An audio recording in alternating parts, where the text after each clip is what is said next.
All right, guys, welcome to the Men Made for More podcast. Joined with a special guest here. I got Karl calling in and just excited for you to be on here, Karl. Excited for you to share with our listeners your experience, your background, and really excited for today's conversation. So excited to be here, brother. Yeah, so gonna be a good one today coming for you guys. But Karl, if I could pass it back to you, if you don't mind giving listeners sort of the the Cliff Notes version of your personal professional background, your story, kind of what you're up to now, and what your journey's been leading up to that. Yeah, absolutely. Where I'm at now is all a result of the journey. So happy to share that. Love it. Yeah. So for me, I was a regular guy. Graduated with a finance degree from University of California, Davis. Worked in the hedge fund world for a few years, back office accounting operations. Did some global operations for an asset manager out in London in that financial services world. Then took a year off to move a little bit into technology with Internet of Things. I was a blogger and worked at a startup, did business development for a startup for a while. And that led into a management consulting career for me and focusing on, again, technology strategy, building technology implementations. And I was living that consulting life, flying around the country, 4 planes a week, red eyes, sleeping 2 to 3 hours a night, working 60, 70 plus hour weeks in the hotel past midnight, and then wanting to honor and reward myself, spending the weekends drinking Red Bulls, 5-hour energies, so I would fly out most weekends to Miami and get my advanced scuba diving certification and dive shipwrecks, salsa dancing boot camps, partying in Miami, which starts at about 1 a.m. And I didn't live there. It was just something I was doing, and going around to different cities as well, Boston and Philly and Dallas and everywhere, and living the dream, work hard, play hard life, something that I'd always envisioned, something that I always wanted for myself. And whenever I talked about it, super rewarding. On the outside, it was doing what I wanted to do. It didn't feel great though. It didn't feel great because it was pushing, it was overcoming, it was mind over matter. And at that time, I had a different definition of masculinity than I have now. And at that time, it was, I am impenetrable, unbreakable. Throw more at me, I'll say it was a mix. It was a mix between a masculine and a very approval-seeking mentality of, I won't say no to anything. I'll take on whatever's thrown my way, and I'll figure out a way to get it done. And it was a path to positive, corporate results, but a lot of suppression of self, a lot of suppression of my own time, my own energy, my own happiness. And just, there was really no time for any of that. And I didn't have the capacity to feel into that. So living that life, I did that for a couple of years, and then I wound up falling sick. And I got plenty of warning shots, which I thought were flus, but then later found was something else, where I would wake up with really sore throat, dizziness in the head, like so much dizziness, can't even stand straight, see straight. Body aches, neck down, very painful, and fatigue, where literally not able to move. And happened for about a week and a half to 2, and then I'd snap back to normal. And, because I was traveling all around, I didn't even have a set doctor I was going to. So I was just like, no time for this. I got milestones. And that led to the 5th time I flared up. It stuck. And that was in August of 2018. And there began my journey of not being able to work, not being able to socialize, not being able to date, any of it, and finding my way back. At first, I was bedbound for about 7 to 8 months. Just left the house for doctor's appointments with my cane.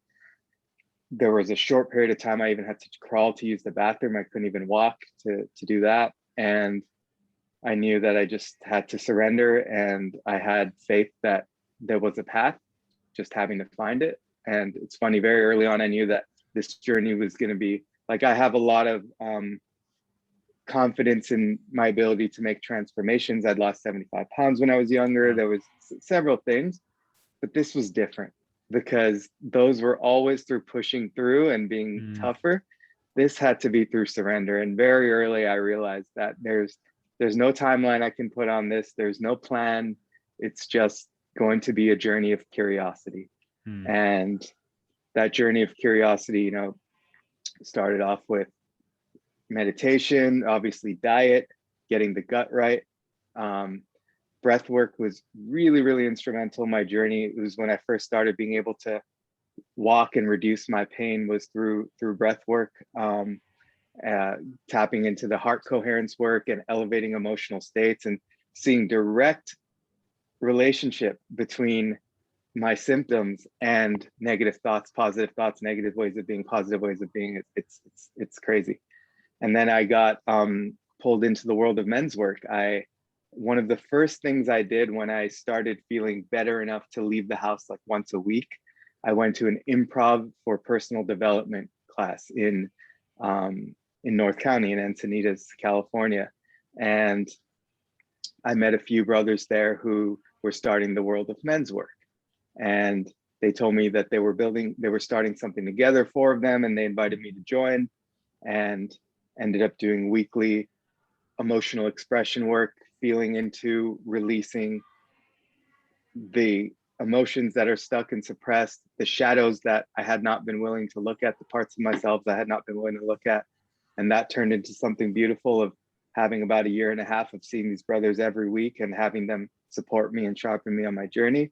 And then we built out a community in San Diego where we brought this to several others, where we had about 30 to 40 men show up once a month, and we had workshops around that. So men's work has been instrumental, as well as all the other modalities that I described.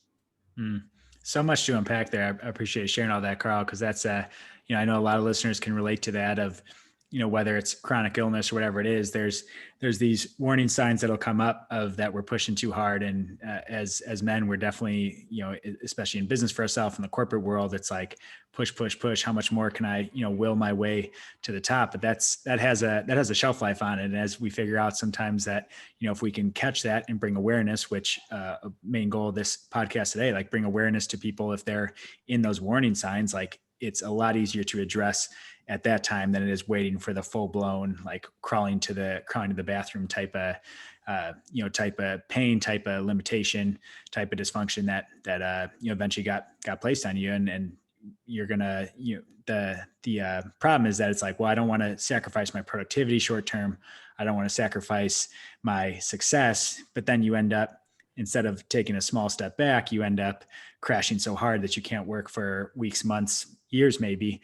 And it's playing that long-term game. So, what if, I guess on that side of things, what are, some of those long-term games people should start to be aware of if people find themselves in that kind of warning stage right now? If they're like, hey, yeah, no, I'm like, my body doesn't quite feel right. I'm starting to have these, what might not be chronic illness yet, but these getting sick more often, these things that people very well could be dealing with listening. Like, what are some advice or strategies you have for people at that stage, still in the warning phases, that they can implement, or strategies they can use to help avoid the full blown crash? Yeah, absolutely. I mean, the first warning thing I would say is prioritizing yourself. We have so many conditionings that have told us that our health, our diet, our happiness comes after X, Y, and Z. And yeah, different people are in different parts of life and definitely don't want to, take away the seriousness from financial concerns that people have and all of it. But sometimes it can be easy to think we need more than what we actually have or what we're bringing in. And, when we take into account the baseline of getting our needs met financially, roof on our head, food on the table, after that gets met, I think the most important thing is to focus on our being, focus on, say people are, like you said, starting to getting sick very often. That was a hallmark for me. I was getting colds often before this happened. Looking into how important is my health? How important is my happiness? How important is this? Isn't just about longevity, right? Performance, ability to magnetize other people into our lives. It all comes from being a healthy individual. So looking at diet is the most important thing. I would say this: looking at what we consume food wise, thought wise, and emotionally. Mm. Those three areas of consumption is really important. And once we get our basic external needs met, we look at our internal needs, because I think we live in a world where people operate outside in. We rely on the outside world to shape our inner state. That's why we are so motivated, so we can, get the car, get the house, get the saving security. For many men, attract the woman of our dreams. Whatever it is, we have a very outside in approach. But what I have found to be really powerful is the inside out approach. And once my basic outside needs are met, the rest of it's icing on the cake. And when I can really focus on, again, the way I consume thoughts, the way I consume my emotions, and the way I consume food, really, really, really has a impact on what I attract in my life. And that's the word of advice I would give is see where you can go in and make the adjustments in your inner world and allow the outer world to adjust accordingly. That sounds good. So good. Yeah. And it sounds like, if I had to summarize that, get the basic needs met. If you're so stressed, if you don't even have enough money to pay the bills or something, like there's a time to work hard and there's a time to, make sure you're providing for basic needs. But it sounds like that's a much lower, lower threshold than most people probably think. Like most people are, at least listening to this are probably meeting basic needs, but it sounds like there's this, striving for more of like, I need to make this much more money and build my savings of this and get the house, and then I can rest, then I can take care of myself versus meet the basic needs. Then prioritize yourself, prioritize those inner feelings, emotions, thoughts, pay attention to what you're consuming. And, what's your thoughts though on when to, for the people that are career driven, when does that shift happen of, okay, I'm working on myself. When can I start pushing again? When can I start chasing financial success or career success? Yeah, I'm glad you asked that, because after I heard you repeat it to me, and yes, that's a great summary, I know that it can easily come across as a paradox of, does that mean I just give up on my goals? And that's not what I'm saying at all. Mm-hmm. It's a different approach, right? There's always, the cool thing is when we have results that we want to have in life, there's always a lot of different number of pathways that can get us there. And this pathway is the easy way. It's the way we naturally default to focus on the outside, to fight and scratch and claw to get it done. But what I'm speaking to is, like we said, focus on the external to get the basic needs met. Then focus on the internal to work on your health, work on your happiness. But as you're working on that, keeping an eye on those goals, keeping an eye on, okay, what parts of this job, this role actually make me feel good, and what parts make me feel dull and check out and reduce my performance. And then all of a sudden you realize when you're focusing on your inner state, you're really able to see what in your outer world is aligned to that inner state, and absolutely take action to continue to bring things in your life into alignment. And, I think the mistake we make is we have goals and we set our goals in stone and we set the path to get to those goals in stone. What I'm suggesting is to set our goals in stone, but leave enough room for ourselves to surrender and be surprised as to how we get it.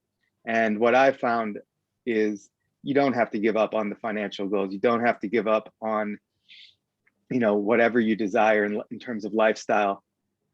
It will come when you're living and operating in alignment. We're not talking about laziness. We're not talking about checking out. We're just talking about prioritizing self and taking fewer actions with less exertion. Efficient, aligned action. Yeah, that's so good. I'm glad you cleared that up too, because I know that's the thought going through a lot of people's head with it, because you get people that are, naturally high achievers and wired that way, but it's not about saying, no, just surrender, not surrender your goals, not surrender the, necessarily even the outcome, but that process, that journey can look different and be surprised, because it'll probably look even better than you could have drawn it up yourself. We think we have this, we think we're so sure on how we're going to get there. And the best, the journey, the surprises, those things are what make make life really fun. And I love what you're saying. I was just talking to some guys on our coaching call earlier about, 80-20 principle and how to identify that and define that. If it's not that we need to put in 10x more effort to get 10x more results. It can be disproportional. A little bit of effort, prioritized effort, the right effort, focus on the right things can create a big change without burning us out, without killing us in the process. So I just love that. Why is this so hard for guys, for men to give into this, surrender, to pull back a little bit, even temporarily, to work on themselves, to say, hey, I know I'm pushing it too hard. I know I'm redlining, but what do you see as the biggest things keeping guys from saying, like, yes, I understand this, I hear this, and I'm gonna invest in working more on myself? Yeah, I think it's twofold. On one hand, we are still as men very addicted to our perception of ourselves as men. Mm-hmm. Being successful, being powerful, being protecting and able to provide security and, compete with other men and show our might and all of it. That's the old paradigm that's still stuck with us. But the newer paradigm that has come in is, I believe a lot of men are actually disconnected with their own power and their own intrinsic motivations and their own truth and their own beliefs. So it's easy to now get into this world of groupthink, which our culture is celebrating a lot of right now. And that is, wow, if I get promoted and I, am CXO or whatever it is, people are going to respect me. People are going to love me. People are going to look at me. It's so externally focused. But what does one have to do in this current climate to get that director or CX role? Many times it's just following someone else's orders. It's just being a good soldier.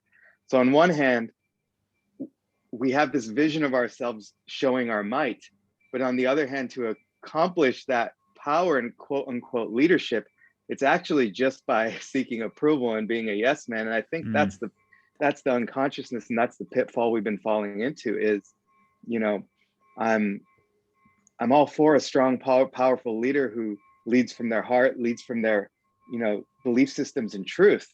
But how much, I just know so many people in the world I was in who exercised their might and bossed people around and really, led with an iron fist, really just to follow a groupthink or a company message or something that was not theirs. Mm-hmm. That outside in approach of just seeking the title and not even realizing what it takes or what you're sacrificing on the way to get to that. And I heard you mention earlier too, that one of the big pitfalls for you was approval of others. Like, and is that is that what you're talking about, of being so, focused on approving others, and what are the consequences that has when you're living for just seeking the approval of others? What are the consequences that has on your, inner being as a man? Yeah. So what I mean by approving of others is it could even be something as simple as, I'm going to have a really well paying job with a lot of people who work under me. And then I'm going to go to Vegas and be at the club, and I'm going to attract such and so, and I'm going to make business contacts. And, you live for that feeling. At the end of the day, it's living for a perception that others have of you. And, when I talk about living from your inner state, living from your inner truth, I'm talking about truly being connected with yourself in a way that we're not taught in school to be connected with ourselves, and live based on what we believe is right, moment to moment, hour to hour, day to day, week to week, and allow what that forms into to be what it is based on us living our truth, not controlling the outcome, but being more in charge of the process. And when we are able to truly moment to moment speak, think, and act based on what aligns with us, that's where the magnetism happens.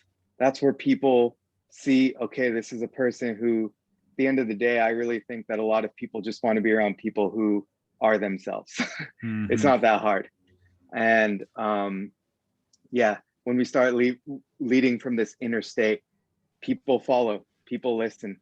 And it's inspiring by being the person you are.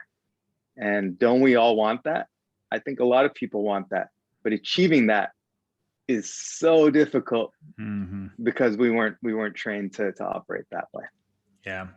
And that's, personally, that's something that, there was a lot of transition years there too, from moving from school to starting a business, of always feeling like there was this appearance of how I had to be that resulted in having a mask on that made me never, fully able to like open up or be comfortable or do those things with who I really am. And what it sounds like you're saying, what I'm hearing is that like all the things guys are looking for and people in general are looking for, love, approval, like recognition, those things too are accessible by simply being ourselves and living like really true and authentic to ourselves. So we're chasing success for something that is accessible, probably much easier. And I don't say easier, but I guess simpler of simply, if you can just, authentically be yourself, you'll get those things that you're so desperately looking for in the external world.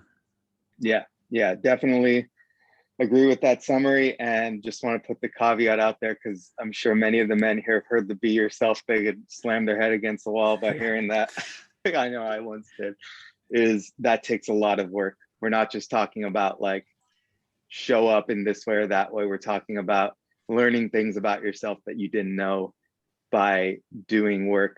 We've picked up so much conditioning over our years, and really unraveling what is me, what is someone else, and asking those questions with every action we take. So that is the end. That is the result that I believe brings happiness, connection, community, wealth, success, performance, everything. And reaching that takes a deep, deep commitment. And that's why I'm glad I corrected myself with saying it's not easy, but it's a simpler approach. But I know how challenging it is, because it's not a matter of just like, oh, be more happy-go-lucky, like just be yourself, like forget all those things society told you and this and that. 'Cause it's so deeply ingrained, it's so subconscious, and there's so many other things that go into it. And what are some, I guess, maybe just some basic principles for someone listening that this is resonating with, of how do we unlearn or relearn how to go about that? Like, where would you, I guess, from a basic level, like where would you start someone on who's like, hey, I'm interested in this, I just like, I don't even know where to begin?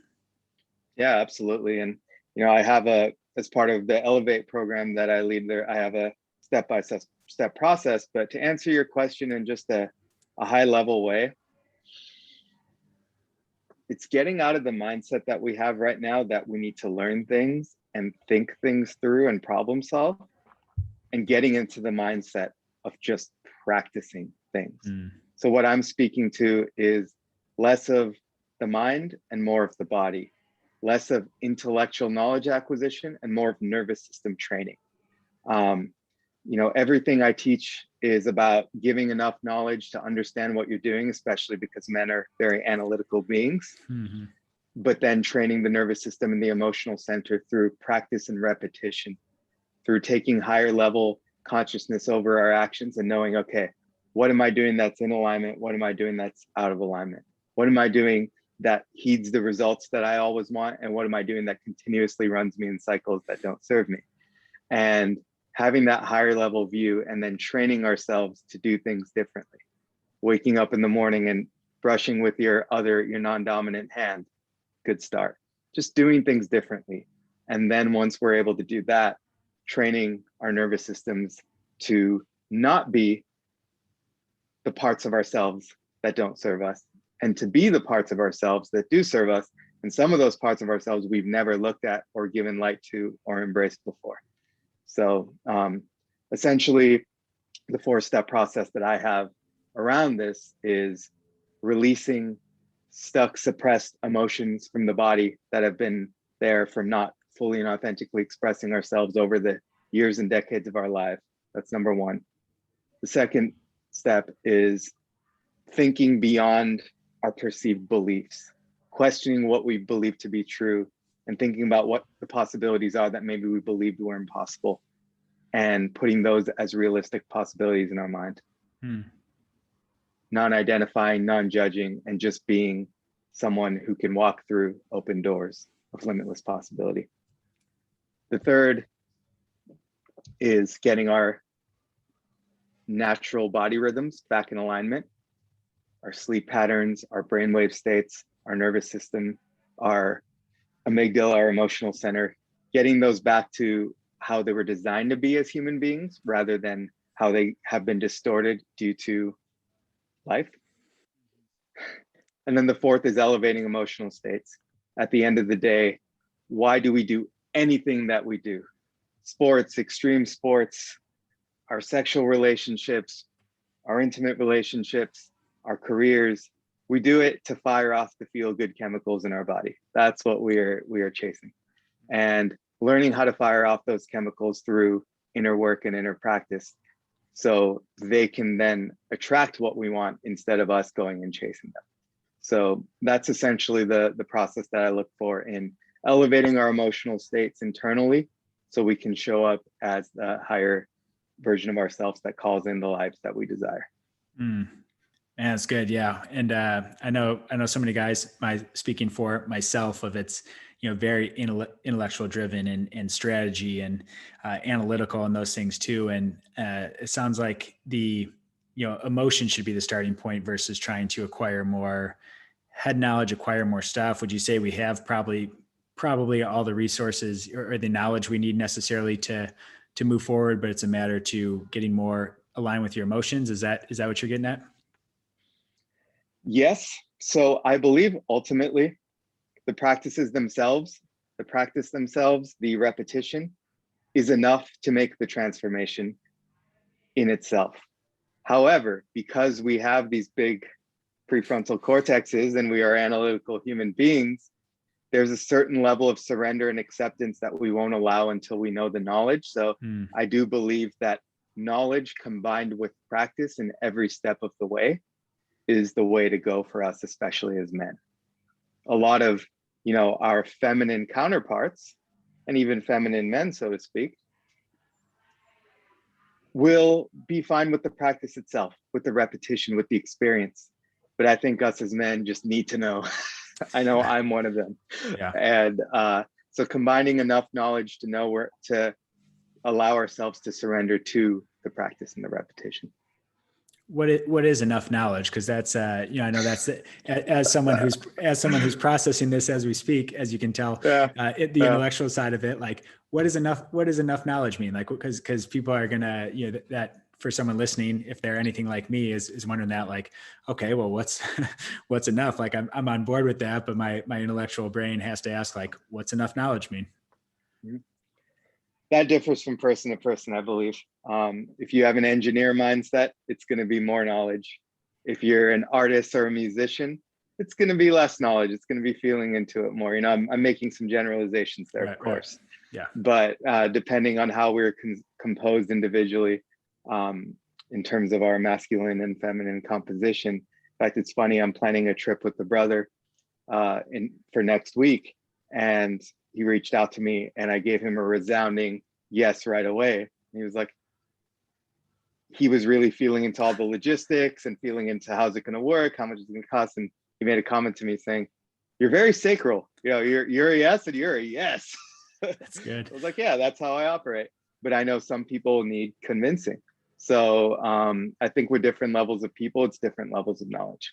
Mm-hmm. That's good. Yeah, it's a good clarification. I think it's, where I've tend to reflected on myself and, coaching other guys that are similar to me, that are less the take action, are more the, like, I want the details and the logistics. I want to have it all figured out.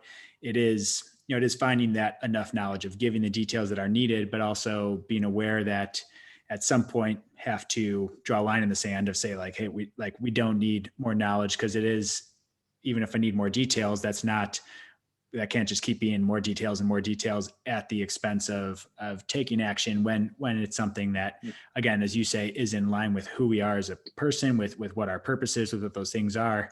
At some point, it's a matter of like, hey, this aligns enough. Like, I don't have all the details figured out, but I know enough to be able to move forward with it. Yeah, that's a great point, Dave, because that can be an addiction in itself, is needing to know, but not necessarily taking that knowledge and implementing it into anything actionable. Yeah. Because planning and strategizing can be a form of procrastination for me. If it's like, if you keep trying to acquire more data and acquire more knowledge, at some point it's like you said, and that hit a chord with me. It's like, I have enough data to at least try taking action and then reevaluating, like I'll get more valuable data on the other side of taking action, going on that trip, reaching out to that person, moving forward with that business opportunity. Like you'll learn more from doing it than from just like trying to find it in a book or asking other people who are doing those things. Like experience is really great knowledge. Yep. Absolutely. Yeah. I want to dive That's in. What we memorize. Yeah, that's what we memorize, right? I want to dive more into, I know you mentioned, you said the word feminine masculinity, and I think this blends in nice of, I wanted to hear your, I know you talk about what masculinity means today, and I want to hear your, your beliefs around what masculinity means and what is feminine masculinity and what does masculinity really mean? Because I know, the podcast Men Made for More is our podcast, our coaching business, but I think it's important to know what masculinity really is, and more importantly, what it's not, because society will tell us one thing, but I'm very curious to hear your thoughts on this subject. Yeah, brother. Still figuring it out as we all are as men. I want to open up with that. I lead a men's community. I had one in San Diego, currently leading one out in Tulum, Mexico. We have about 30 to 40 men get together each week and talk about these sorts of issues. And this particular thing has been a hot topic the last few weeks. Masculinity as defined by our society has a negative connotation to it on the most part right now. It has, and some of it is earned, some of it has been earned, and some of it has not. And I believe that, let's say the old definitions of masculinity, the masculinity that's in the spotlight in our news networks and all of that, is more of a low vibration masculinity. And that's force, power, greediness, competition, starting wars, greediness, having impactless businesses just for the sake of making more money, domineering, not having equal rights and fighting for your own. And I think that's the low vibration masculinity that is not masculinity in itself. And that's what's been given the definition in a lot of our areas of society. What I believe masculine in a healthy, true sense is and can be is first being awareness. Awareness is everything with the masculine self. Being decisive, directional, leadership, logical problem solving as well, and structure. And when coming from the heart, when coming from a place of making oneself and the people around him better and protecting them and guiding them, I think masculinity is actually a very missing essence in our society right now. Mm-hmm. Healthy masculinity is something we need more of. We need more masculine in our world. We need more feminine in many ways as well. We need more healthy versions of masculine and feminine in our world. What is being vilified is the low vibration version. And that should be, I shouldn't say it should be vilified, but it should be looked at and transmuted to something healthier. Mm-hmm.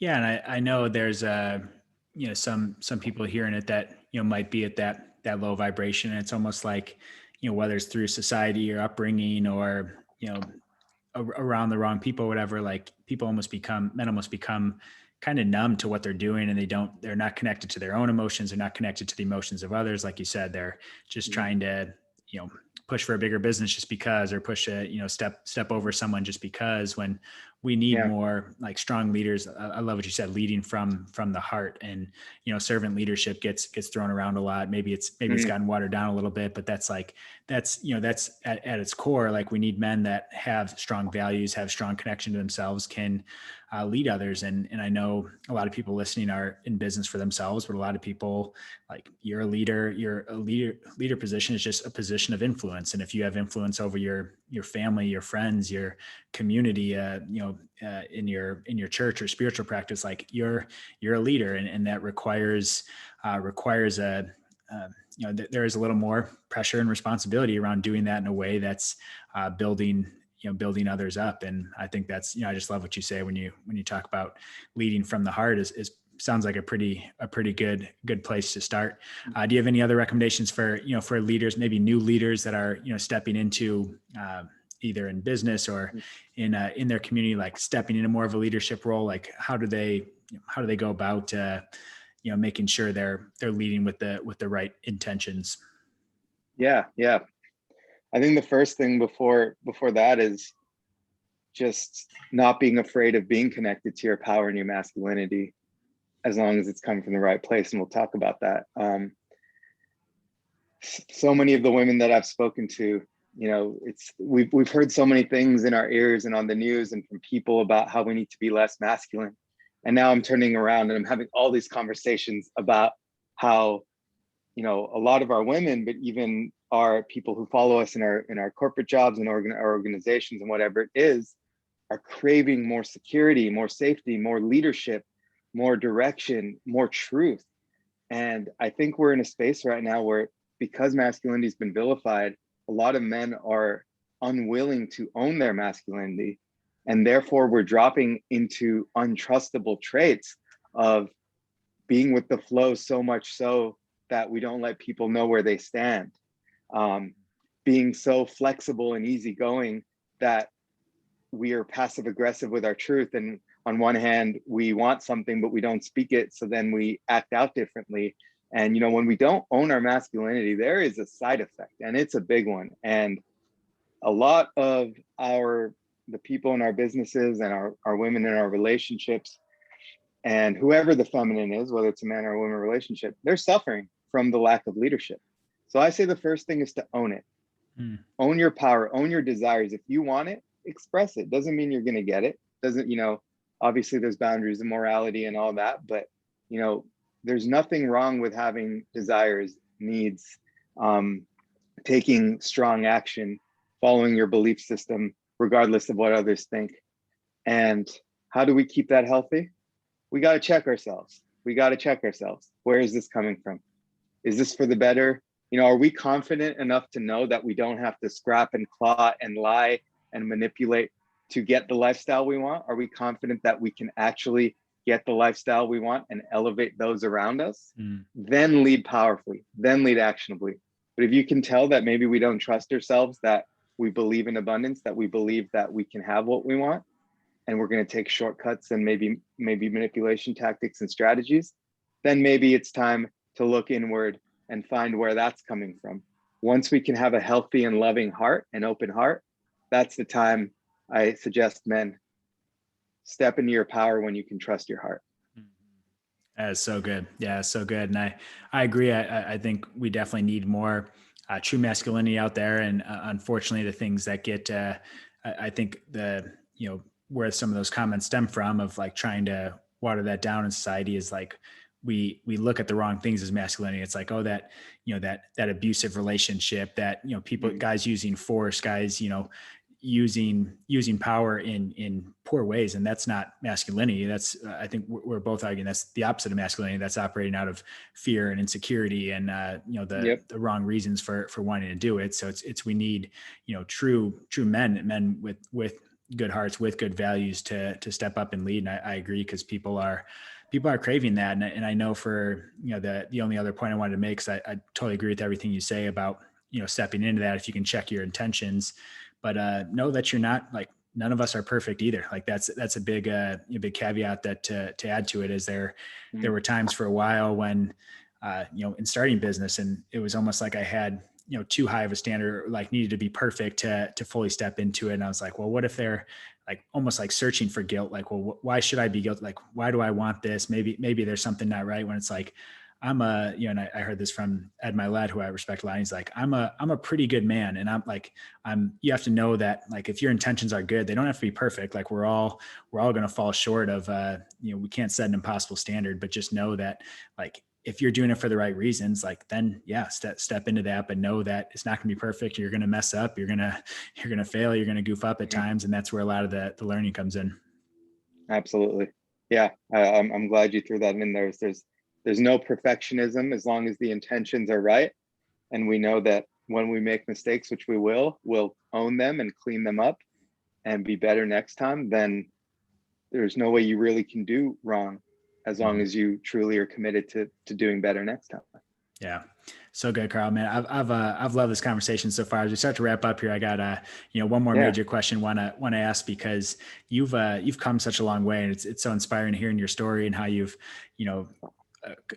grown through this, chronic illness, and more so like this physical ailment was used to unlock you emotionally and mentally and spiritually. And that's the cool thing about when we look at journeys. It's like this thing that could have been seen as a disaster, this physical illness, this, why did this happen to me, end up being such a, catalyst for the people you're impacting now. So I just want to honor you for that. I think that's, so cool to see your surrender and openness to that journey. And I know people listening will hear the same thing I'm hearing of you have such a, a calm and a peace, and can tell how much you've worked on yourself. But, being open with people when we talk, not being, none of us are perfect. None of us are, we all have our flaws. Like what's a challenge you're still working through, or what are some of those things? I think, where I would listen to, people speaking on similar things initially, there was that, it would almost like, I would hear that and I'd be like, man, they have it figured out. Like they've got it together. They've just unlocked the secret to life, and they're just so peaceful and this and that. But I think we'd agree that's not the case. Like what are some things you're still working on, some things where, you're still improving as a, to be open and encouraging to anyone listening that might feel that way. Yeah.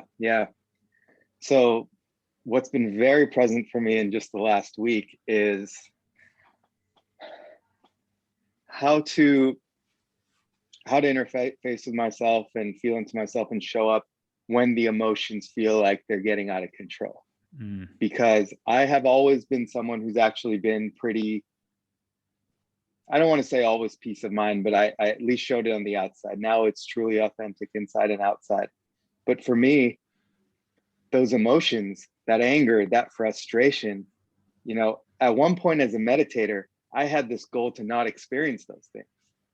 And to me, that's very unrealistic in the world that we live in, unless we're going to go into refuge and be in the mountains. Yeah. And accepting all of my humanity. When a trauma of mine is triggered and I'm in a place of fury and frustration, having so much love and empathy and understanding for that trigger, and not making it wrong. When I step up and I go out of alignment in, something I say I'm going to do, not having this guilt that lasts for days and weeks and months over it, but really acknowledging my humanity and trusting that as long as I'm willing and committed to looking at everything that comes up, whether it's an argument or maybe I took it a little bit too far, or a time in the opposite way where I held back and I didn't speak my truth, to understand that, that's how I showed up. And all it is a lesson. Every one of these downfalls, these pits, whatever, this illness that happened to me, all it is an opportunity to take a bigger step upwards into consciousness, awareness, and intentional action. And knowing that, again, outside of major morality items, that we can really do no wrong relative to how we tend to look at ourselves for doing things very wrong. Right. Self-acceptance, and then being better and moving forward. I appreciate you sharing that. Yeah, that's awesome to hear. And I know, sometimes it's hard to have that grace for ourselves. Like we can be so quick to forgive others for little things, but then we do the smallest thing and we can beat ourselves up for it over the course of it can ruin a day. It can ruin a week. Like if we're not careful, that can, it's having that awareness, but also not letting it impact the next relationship, the next moment, the next thing, that when you're hanging on to that guilt. And I'm glad you shared that. I'd like to add one thing to that. And that's really more specifically, that's feeling that emotion as it arises, while minimizing the amount of thought we put to that emotion. It's if we're feeling frustrated or we're feeling guilty about something, feel it for 4 hours. And when we allow ourselves to truly immerse ourselves in that emotional experience and not run away from it, is when it becomes an experience of 2 hours or 3 hours instead of 2 or 3 days or weeks. So allowing yourself to be in that mess and in that chaos without creating too many stories as to what it means. Right. I like that a lot, because it's easy to stuff the feelings aside, but then it stays in the thought, which sounds like it's not really, we're not really making any progress. The next time it happens, then we're just spinning stories around in our head without ever having to actually confront it emotionally. Yeah. Man, that's so good, Karl. I've loved this talk. And where can people find you? I appreciate you coming on and sharing your knowledge. I know you have a upcoming course coming up as well. Where can people find you? Where can they find more information on that? Yeah, absolutely. So to learn more about me, you can follow my Instagram or Facebook, Karl Lashkari. You can spell it out in the show notes. And then for my program, the program which I mentioned, 4 Steps to Elevating Our Emotional State, feel free to check out karllashkari.com/elevate, or you can find information about it on my Instagram page as well.